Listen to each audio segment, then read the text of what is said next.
Howdy YouTube. I know it's been a hot minute since I've posted. I cut out YouTube for Lent because I was a little addicted. So, had to cut it out for a little bit. But now I'm back. Happy Easter. He is risen. And he is risen indeed. I wanted to walk through a little bit of Luke's account in the Bible. So in chapter 24, the disciples and Jesus are on the road to Emmaus. This is after he's risen from the dead. And yeah, just wanted to share a little bit and then talk about it. I don't want to keep it too long because I know my posts have been really long the past couple of videos. So I'll go till like from 13 to about 27. So that very day, two of them were going to a village named Emmaus, about 7 miles from Jerusalem, and they were talking with each other about all these things that had happened. While they were talking and discussing together, Jesus himself drew near and went with them. But their eyes were kept from recognizing him, and he said to them, "What is this conversation that you are holding with each other as you walk?" And they stood still, looking sad. And one of them, named Cleopas, answered him, "Are you the only visitor to Jerusalem who does not know the things that have happened there in these days?" And he said to them, "What things?" And they said to him, "Concerning Jesus of Nazareth, a man who was a prophet, mighty in deed and word before God and all the people, and how our chief priests and rulers delivered him up to be condemned to death and crucified him. But we had hoped that he was the one to redeem Israel.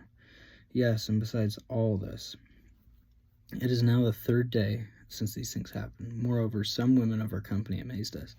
They were at the tomb early in the morning, and when they did not find his body, they came back saying that they had even seen a vision of angels who said that he was alive. Some of those who were with us went to the tomb and found it just as the women had said, but him they did not see. And he said to them, O foolish ones and slow of heart to believe all that the prophets have spoken. Was it not necessary that the Christ should suffer these things and enter into his glory? And beginning with Moses and all the prophets, he interpreted to them and all the scriptures the things concerning himself. Okay, I know it's a lot, but one thing that really sticks out to me is when the disciples say to Jesus, and they said to him, concerning Jesus of Nazareth, a man who is a prophet, mighty indeed and word before God and all the people, and how our chief priests and rulers delivered him up to be condemned to death and crucified him. But we had hoped that he was the one to redeem Israel. I think it's interesting. They had once hoped, but then lost hope. They thought Jesus was going to fit their version of what the Messiah was, which was the political ruler, and, they thought Jesus was going to overthrow Rome. But, that's not what Jesus did. Jesus came to overthrow the kingdom of darkness, power of darkness, and sin and death. He came to overcome that and to save that which is lost, his people, those that he is drawing to himself. I think it's interesting that in this moment that they're walking with Jesus, they're just befuddled. They're confused. They don't understand. Yet Jesus still is walking with them amidst their doubt, amidst their kind of hopelessness. And it seems as though they've kind of become despondent. And they're slow to believe that something was keeping them from recognizing that was truly Jesus. And so what an awesome story this is in the road to Emmaus, because Jesus says that it was necessary that he should suffer these things and enter into his glory. Jesus came as a suffering servant, to do the will of the Father, and to give his life on the cross for us. And that's what Good Friday is all about, the crucifixion.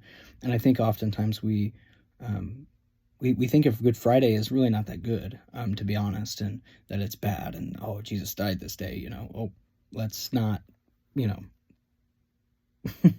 let's not get too excited. It should be somber, that kind of thing. But Good Friday and Easter Sunday are both equally important, equally of value.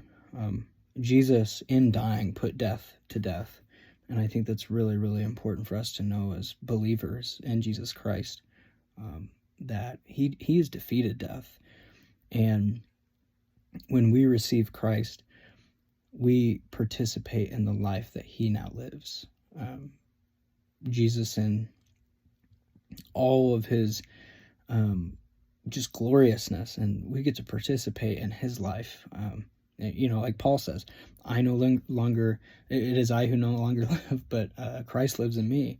I don't live for me anymore. I don't live for Bailey. I live for Jesus, and I live for Christ because he's risen from the grave.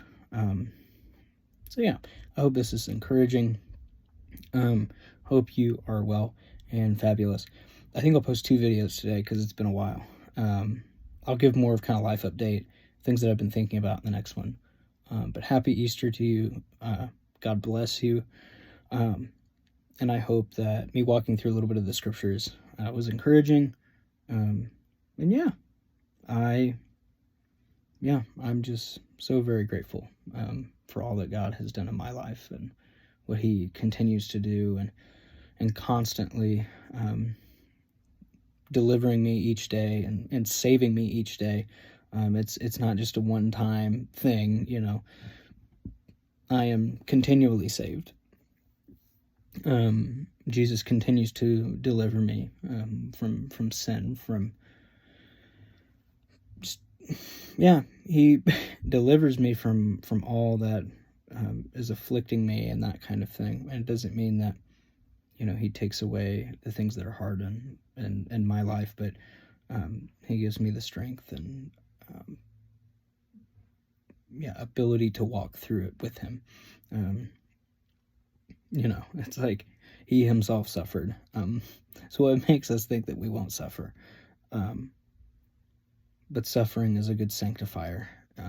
It's a good way for us to grow in our walk with Jesus. Sanctification is so necessary. And if you don't understand what sanctification is, it's just this continual process of becoming more and more like Jesus. So if I say things that don't make sense, please let me know in the comments. And I'll try and explain. I'm in Bible college, so I know it can be a little, up in the clouds sometimes and hard for me to ground things. But I want to make things make sense to you guys. And doesn't mean I'm any, more intelligent or anything like that. I just know that I can use terms and that kind of thing that, might be a little bit over some people's heads. And that's okay. I don't mean to talk down to you. If I am, please forgive me. That's not my intention. Anyways, I think that's all I want to say for this one. Be blessed. God bless you. Feel free to leave a comment, like it, dislike it, whatever. If you want to subscribe or unsubscribe, that's totally fine. I don't really want to post this stuff for views or clickbait or anything. I want to give you what I'm actually posting, what I feel like the Lord is leading me to share. So thank you guys.